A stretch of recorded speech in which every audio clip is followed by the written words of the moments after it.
Las fronteras de Roma han caído y los bárbaros han asaltado el imperio de forma imparable. En el año 410, Roma, después de 800 años, ha sido saqueada por los visigodos. Los vándalos y alanos supervivientes han emigrado a África, donde crean el reino vándalo de la Tripolitania. Los suevos se asientan en Hispania como el único pueblo bárbaro y amenazan el ya escaso poder del Imperio Romano. Durante la década de los años 40 del siglo V, la Galia goza de relativa paz y estabilidad. Sin embargo, nubes de tormenta se estaban formando en el este. Los hunos, que han establecido un vasto imperio en la actual Hungría, se extienden hacia las estepas orientales, subyugando o aliándose con las poblaciones de la región. En el año 439, el romano Flavio Aecio, asentado ya como hombre fuerte de Roma, y el visigodo Teodorico I, sucesor de Balia, después de tantos años de luchas en la Galia, sellan la paz. En el año 444, en el este, los hunos se unen y se someten a la autoridad de Atila, y también someten a otros grupos predominantemente germanos. Su poder se basa en parte en su capacidad permanente para recompensar a sus seguidores principales con metales preciosos, ya que continúan atacando al rico imperio de Oriente hasta el año 450. Para entonces han obtenido grandes sumas de dinero y muchas otras concesiones de este. Sin embargo, en el año 450 los ojos de Atila se posan sobre Occidente. Este cambio de actitud responde a una amplia variedad de causas, algunas bastante triviales. En primer lugar, el nuevo emperador de Oriente, Marciano, adopta una postura más firme frente a los hunos que su predecesor. Además, los francos están enfrentados entre ellos por el liderazgo, y los dos principales rivales piden ayuda al huno Atila y al romano Flavio Aecio respectivamente. Por otro lado, los vándalos animan a los hunos a atacar a sus enemigos visigodos, a lo que hay que añadir que Atila alberga a un importante refugiado bagauda, y por si fuera poco, hay una disputa entre hunos y romanos sobre determinados saqueos. Y finalmente, Honoria, hermana del emperador de Occidente Valentiniano III, se ve envuelta en un escándalo cortesano y suplica la ayuda de Atila. Esta extraña combinación de acontecimientos motiva que Atila se lance al ataque contra el Imperio Romano de Occidente. Atila puede no haber necesitado ninguna excusa para atacar Occidente, pero recibe una, en forma de una petición de ayuda de Honoria, la hermana del emperador Valentiniano III, que estaba siendo forzada a un matrimonio que ella no quiere. Atila, entonces, reclama a Honoria como su esposa y la mitad del territorio del Imperio de Occidente como su dote. Ante la negativa del emperador, Atila invade la Galia en el año 451 con un ejército enorme. Como escribe el historiador romano contemporáneo Prisco, Atila está indeciso sobre a cuál debe atacar primero, si al Imperio Oriental o al Occidental, pero le parece mejor desatar una guerra de mayor envergadura y marchar contra Occidente, ya que su campaña no es solo contra los romanos, sino también contra los godos y francos. Contra los romanos para tomar a Honoria junto a sus riquezas, y contra los godos para ganarse la gratitud de Genserico, rey de los vándalos de África, antiguo vencido y enemigo de los visigodos. La excusa de Atila para atacar a los francos es la muerte de su rey y el enfrentamiento entre sus hijos por la sucesión. Para ilustrarnos un poco más sobre los hunos, así era su ejército. No cabe duda de que el ejército con el que Atila cruza Germania rumbo a la Galia es muy grande para la época. Algunos mantienen que alcanza 500.000 de hombres, mientras que Jordanés, cronista visigodo, afirma que las bazas de ambos bandos en la batalla de los campos cataláunicos ascienden a 165.000. Sin embargo, estas cifras son inverosímiles. Mantener alimentado y pertrechado a un ejército en campaña es toda una proeza logística, incluso en términos de decenas de miles de hombres y caballos, por lo que es raro que las huestes de esta época superen los 40.000 hombres. Las expediciones de mayor magnitud, como la que encabezó Juliano contra Persia un siglo antes, requerían de una cuidadosa preparación y del emplazamiento previo de suministros y forraje. Por otro lado, el número real de guerreros que podía alzar en armas cualquier tribu bárbara del siglo V estaba muy lejos de lo que atestiguan los atemorizados cronistas romanos. La única cifra razonable con la que contamos es la del pueblo vándalo cuando cruza África en el año 429, cuyo total asciende a 80.000 almas. En el mejor de los casos, esto supondría 25.000 hombres capaces de combatir. Es posible que los hunos pudieran contar con más guerreros, pero la cuestión logística sigue siendo una barrera. Es bastante improbable que Atila lleve consigo a todos sus efectivos disponibles, en un momento en que las relaciones con el Imperio de Oriente eran aún bastante hostiles. Sin embargo, los hunos no están solos. Según Sidonio Apolinar, de pronto, el mundo bárbaro, desgarrado por un poderoso levantamiento, deja caer todo el norte de la Galia. Tras el belicoso Rugo, viene el feroz Gépida, seguido de cerca por el Gelón. El burgundio apremia al Esciro. Hacia adelante se precipitan el Huno, el Veronotio, el Nervio, el Bastarna, el Turingio, el Brúctero y el Franco. Muchas de las tribus mencionadas han desaparecido siglos atrás y otras son incluso ficticias. Pero es evidente que un gran número de súbditos y aliados germanos marchan junto a los hunos. Sabemos que un grupo de francos que, sumidos en una disputa dinástica, concretamente uno de los dos hijos que lucha por el trono franco, pide ayuda a Atila, por lo que probablemente están presentes. También hay algunos burgundios que aún viven al este del Rin y que pueden haber sido persuadidos u obligados a unirse al ejército huno. Es casi seguro que contingentes de esciros, turingios y rugios sirven junto a los gépidos bajo Ardarico, comandante del ala derecha en la batalla de los Campus Catalaunos. Curiosamente, el cronista Sidonio no menciona a los ostrogodos. Recordamos que eran los godos del este que posiblemente constituían el contingente de aliados más numeroso, formando el ala izquierda en la batalla de los Campos Catalaunos, liderados por los hermanos Balamiro, Teodomiro y Vidimiro. Es razonable, por tanto, pensar que los efectivos del ejército de Atila pueden contarse en decenas, que no cientos de miles de hombres. Si aceptamos que el número total de guerreros del pueblo vándalo asciende a 25.000 hombres, es bastante improbable que incluso el mayor de los contingentes congregados en los campos cataláunicos, como el huno o el ostrogodo, sume más que eso.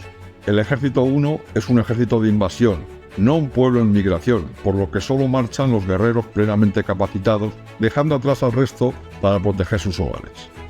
Los hunos son consagrados guerreros a caballo, armados con sus poderosos arcos compuestos, disparan nubes de flechas sobre sus enemigos, con los que evitan el contacto hasta verlos desgastado o roto la cohesión de su formación. Algunos están equipados como lanceros, capaces de cargar cuerpo a cuerpo una vez que los arqueros han ablandado a sus oponentes.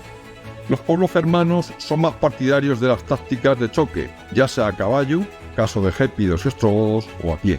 Tanto hunos como germanos han vivido durante generaciones en contacto con los romanos, y recientemente los hunos han infligido aplastantes derrotas al Imperio de Oriente, por lo que para el año 451 la mayor parte de ellos cuenta con ropas y equipo romano, además de sus propias armas. Por otra parte, también disponemos de información sobre el ejército romano visigodo. Cuando Atila cruza el Rin en la primavera del año 451, Flavio Aecio está en Italia.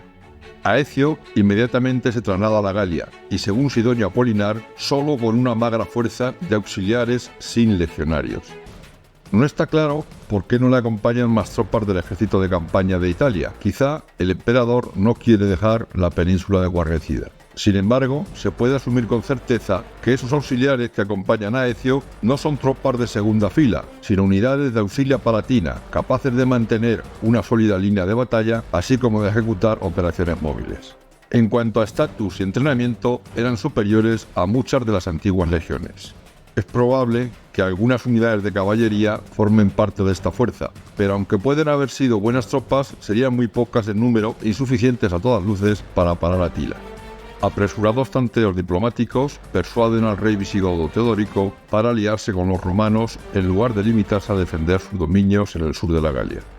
Esta ha debido ser una decisión difícil para los godos, que habían sido enemigos de Aecio en las décadas anteriores, pero resulta evidente que son un objetivo de Atila igual que los propios romanos. Los visigodos son los descendientes de aquellos hombres que habían aplastado al ejército de Oriente en Adrianópolis en el año 378 y que habían saqueado Roma en el 410. Asentados en el sur de la Galia, constituyen una aristocracia guerrera que domina a los nativos galo-romanos. Tras varias generaciones teniendo acceso a las fábricas de armamento romanas, los visigodos están muy bien equipados en comparación con otros pueblos germanos. Aunque en sus orígenes la mayoría de los visigodos lucha a pie, en esta época muchos guerreros han adquirido caballos, lo que les permite luchar a pie y montados, siendo las tácticas de su caballería más flexibles que las de sus hermanos ostrogodos, que están menos evolucionados. Siguiendo los modelos romanos, pueden adoptar tanto tácticas de hostigamiento, acosar a su oponente con una lluvia de jabalinas y evitar el contacto, como de choque, cargar con lanzas y espadas si su enemigo parece debilitado. A la defensiva, los jinetes prefieren desmontar y formar con el resto de la infantería un muro de escudos con el que repeler los ataques. Una vez reunido con los visigodos, Flavio Aecio se dedica a congregar hasta el último soldado que hay disponible en la Galia. Curiosamente, no se menciona nada a las tropas romanas de la Galia. ¿Había alguna? Según la Notitia Dignitatum, que es una relación de cargos y unidades del Imperio de Occidente a principios del siglo V, el ejército de campaña del Magister Equitum Intragalias se componía de 12 vexilationes de caballería, a 300 hombres cada una, 10 legiones de 1000 hombres cada una, 15 auxilia palatina de unos 500 hombres cada una, y 10 legiones pseudo-comitatensis, que eran unidades formadas por antiguas guarniciones fronterizas de efectivos desconocidos, probablemente entre 500 y 1000 hombres cada uno. Sobre el papel, este ejército podría haber ascendido a unos 25.000 hombres. Además, hay contingentes significativos defendiendo la frontera del Rin. ¿Qué había pasado con ellos?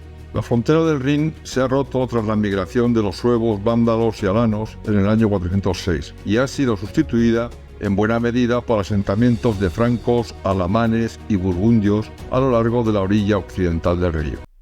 La batalla de los Campos Cataláunicos, también conocida como los Campos Mariacus, o más comúnmente la batalla de Chalons, cambia el curso de la historia europea. Es muy poco lo que sabemos a ciencia cierta de esta trascendental batalla, ya que apenas hay evidencias arqueológicas y las crónicas contemporáneas son fragmentarias. La principal fuente primaria con que contamos es Jordanés, que como apologista godo que fue, glorifica las acciones bélicas de sus congéneres de ambos bandos y prácticamente ignora el papel que desempeñan los demás. Por tanto, cualquier intento de reconstrucción es tarea difícil y por momentos un mero ejercicio conjetural, aunque sabemos que el combate sí se libró en la Champaña entre las actuales Chalons y Troyes, aunque desconocemos el emplazamiento exacto. Para el año 451, el ejército romano de la Galia puede estar reducido tanto en cantidad como en calidad a un despojo inútil. La facilidad con que Atila captura muchas de las poblaciones galas, sin encontrar apenas resistencia, a pesar de no contar con armas de asedio, da fe del pobre estado de estas tropas. Los francos, que acompañan a los romanos, son partidarios del príncipe que había optado por los romanos, y no por los hunos a la hora de solicitar ayuda, mientras que cuando habla de sármatas se refiere a los alanos. Los armoricanos, que pueden estar presentes, deben ser antiguos bagaudas o quizás refugiados recientemente llegados de Britania. Los burgundios asentados en Francia son los que han sobrevivido a las campañas de Flavio Aecio. Los riparios son otra rama de los francos de la otra orilla del Rin, que posiblemente huyen ante el avance de Atila, mientras que los sajones son aquellos a los que se ha asentado al norte del río Loira. Desconocemos quiénes son los licitanos, pero puede tratarse de Laeti, colonos militares germanos o sármatas a los que se les había dado tierras a cambio de prestaciones militares. También es muy probable que las huestes de Flavio Aecio pudieran verse completadas con los ejércitos particulares o bucelari de los poderosos terratenientes galos. Quizá sean estos los enigmáticos olibriones de Jordanés. A diferencia de los visigodos, estos contingentes son federati, hombres de diferentes procedencias a los que se les había concedido tierras a cambio de servir en el ejército. Aunque luchaban según sus modos tradicionales, técnicamente no eran aliados independientes, sino parte integral del ejército romano del Bajo Imperio. Seguramente han recibido suministros de las fábricas de armas imperiales, por lo que su aspecto no difiere demasiado de las tropas regulares romanas. Posiblemente el ejército aliado supera en número al de Atila, que, si bien se ha distinguido por su agresividad en el pasado, opta por una estrategia más defensiva según se aproximan las huestes romano-visigodas. Desarrollo de la batalla. Cuando Atila cruza el Rin, haya muy poca oposición. Algunas poblaciones le abren sus puertas sin resistencia, mientras que otras son asaltadas y saqueadas, como Treveris, Worms, Estrasburgo, Metz y Reims. La estrategia de Atila consiste en no detener su avance para reducir así sus problemas logísticos y obligar al Imperio de Occidente a suplicar la paz si no quiere ver la Galia devastada. Mientras Flavio Aecio reúne sus fuerzas, Sangibano, rey de los alanos asentado cerca de Orleans, promete entregar la ciudad a Atila. Los hunos alcanzan la ciudad de Orleans a principios de junio del 451 y la cercan. Sin embargo, Sangibano es incapaz de cumplir su promesa, o se arrepiente en el último minuto cuando le llegan noticias de que el romano Aecio y el visigodo Teodoredo se aproximan rápidamente. Tan pronto llegan los romanos y los visigodos, Atila levanta el sitio y pone rumbo en este, hacia las llanuras de la Champaña, donde sus jinetes tendrían una mayor ventaja. Ante esta nueva situación, los alanos de Sangibano se unen a Flavio Aecio y el ejército aliado comienza una implacable persecución. Según Jordanés, tiene lugar una encarnizada acción de retaguardia entre los gépidos de Ardarico y los francos de la vanguardia de Flavio Aecio. La de los campos cataláunicos es una batalla que Atila nunca quiso librar. La estrategia de Atila se basaba en obligar al Imperio de Occidente a pedir la paz, pero se equivoca al considerar que la antigua enemistad entre romanos y visigodos abortará cualquier alianza potencial entre ellos. Atila parece falto de su habitual confianza, pero aún así tiene que plantar cara y su ejército le sigue porque siempre les ha traído victorias y riqueza. Darse por vencido y retirarse habría minado considerablemente su posición, aunque las llanuras de la Champaña son un terreno ideal para las tácticas de sus pueblos, se muestra vacilante antes de ofrecer batalla. De acuerdo con Jordanés, Atila, desconfiando de sus propias tropas, teme comenzar el enfrentamiento. Piensa, entre tanto, que la huida podría ser más desafortunada que la muerte misma, por lo que decide consultar a sus adivinos sobre el futuro que le aguarda.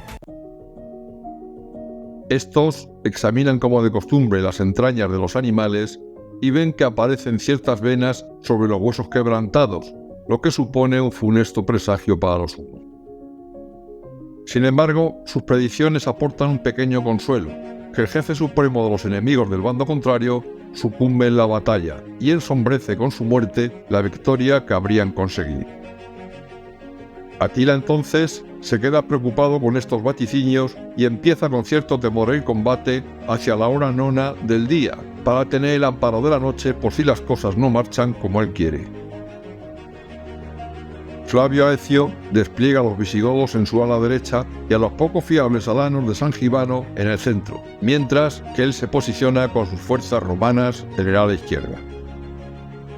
Su estrategia de doble flanqueo consiste en atraer a los hunos sobre su centro y caer sobre ellos desde ambos lados. Así, evitará que la caballería ligera enemiga, de gran movilidad, pueda a su vez flanquear sus alas. Atila, aparentemente obligado, emplaza a sus hunos en el centro, a los gépidos a su derecha frente a los romanos y a los ostrogodos a su izquierda frente a los visigodos. Sabemos dónde se despliegan los contingentes germanos menores. Es posible que se repartan entre ambas alas o que se concentren en el flanco derecho para reforzar a los gépidos, que son numéricamente inferiores a los ostrogodos.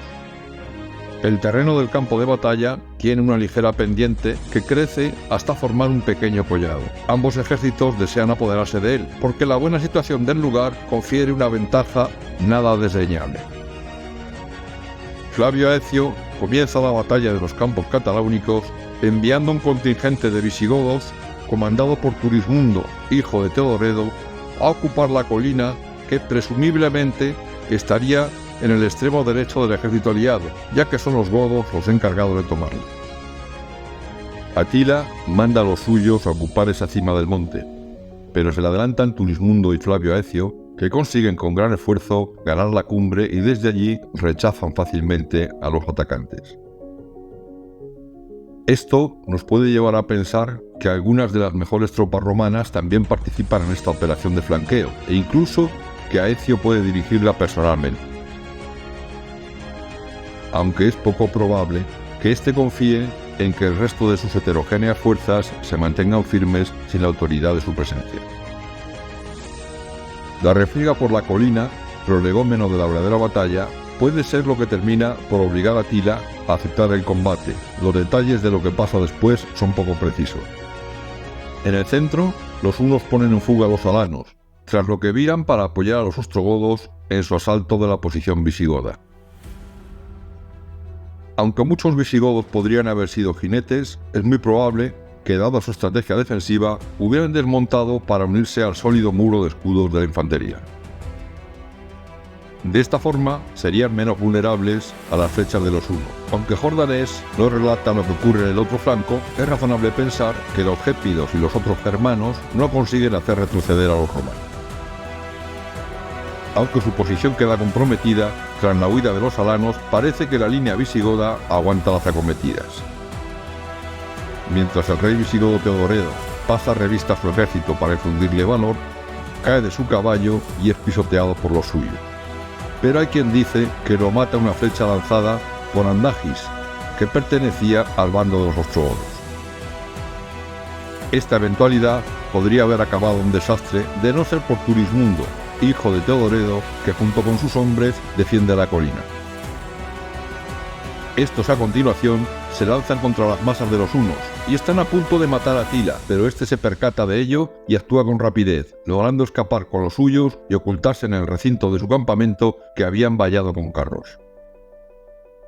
Atila entonces decide ordenar la retirada general hacia su campamento de carromatos situado en la retaguardia, que era desde tiempos ancestrales su forma preferida de defensa.